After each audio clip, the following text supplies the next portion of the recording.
Explicaremos cómo determinar la presión del viento Q sub Z.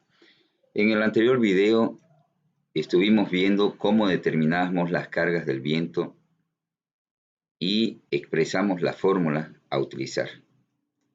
En el presente video vamos a entrar en el detalle de la normativa a utilizar. Corresponde a la norma ASC, que pertenece a la Sociedad Estadounidense de Ingenieros Civiles, que representa desde el año 1852, cuyo objetivo principal es determinar las cargas mínimas de diseño para edificios y otras estructuras. Existe entre las últimas versiones la 2010 y la 2016. Esta presente norma se encuentra aprobada por la ANSI, que pertenece al Instituto Nacional Estadounidense de Estándares. Se encuentra registrada por la normativa en oficinas de marcas y patentes de Estados Unidos y se encuentra aprobada por el Comité de Códigos y Normas CSC. El presente documento ha sido realizado por el Instituto de Ingeniería Estructural Internacional, que presenta las siguientes fórmulas.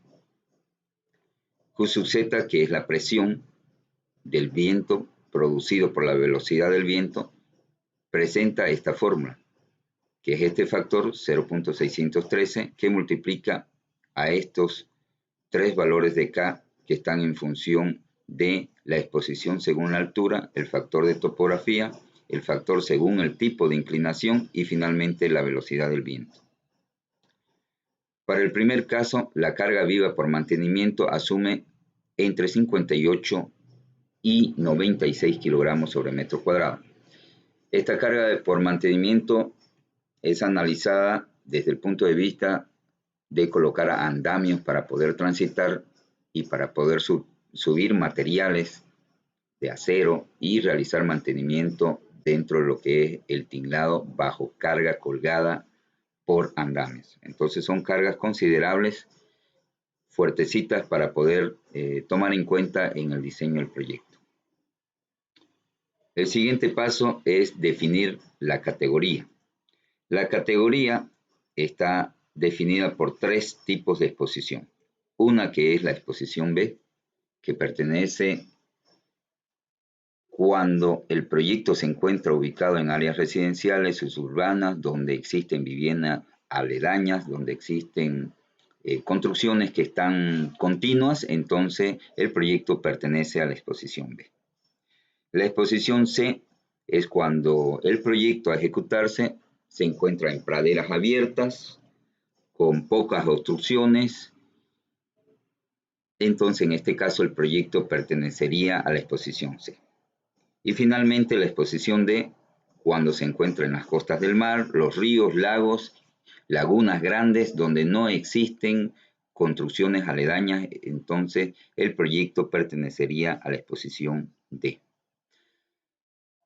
En el caso de la exposición B y de la exposición C, la estructura a construirse debe ser menor a 9,1 metros. Factor de exposición según la altura.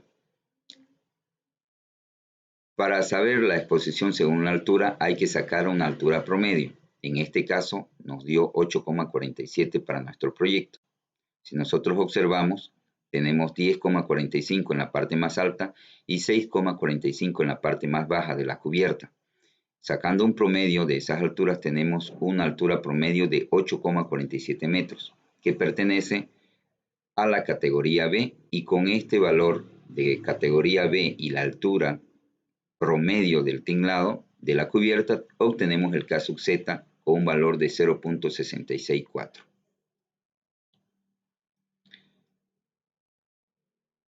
Inciso D, el KZT, que es un factor de topografía del proyecto. En caso de que la topografía es plana, el factor KZT es igual a 1. En caso de que la topografía presenta desniveles, entonces habría que ir a los ábacos para poder determinar cuánto sería el valor KZT. Eso lo podemos hacer mediante la revisión de la normativa para el presente documento, encontrándose en el capítulo 26.8.2 de la página 254. Podemos hacer una revisión un poco más en detalle en caso de que nuestra topografía no sea plana.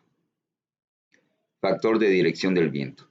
El factor de dirección del viento está en función del tipo de techo. Para techos que son rectos o con inclinación o techos abovedados, tenemos un factor de 0,85. Finalmente, la velocidad del viento está en función de la zona. Nosotros en este caso hemos asumido 144 km por hora con un equivalente de 40 metros sobre segundo. Reemplazamos en nuestra fórmula y vamos a obtener un valor de 553.56 newton sobre metro cuadrado, que son los valores que nos da esta fórmula, que transformándolos a kilogramos sobre metro cuadrado serían 56.44 kilogramos por metro cuadrado, que debe afectarse a la cubierta, en este caso del tinglado. Nosotros para el presente curso tenemos previsto aplicar esa carga de viento para este tinglado y también ver cómo vamos a cargar el viento, la fuerza del viento para este tipo de estructuras que corresponden a una pasarela peatonal. Entonces el curso ya va a iniciar el día de mañana, inicia el 15 y termina el 16, tiene una carga horaria de 16 horas y contempla todos estos detalles que estamos viendo acá. Y lo más interesante de esto es la aplicación del viento según la norma que acabamos de explicar, y vamos a aprender a manejar todo lo que son los comandos que forman parte de la formación de este tipo de estructuras.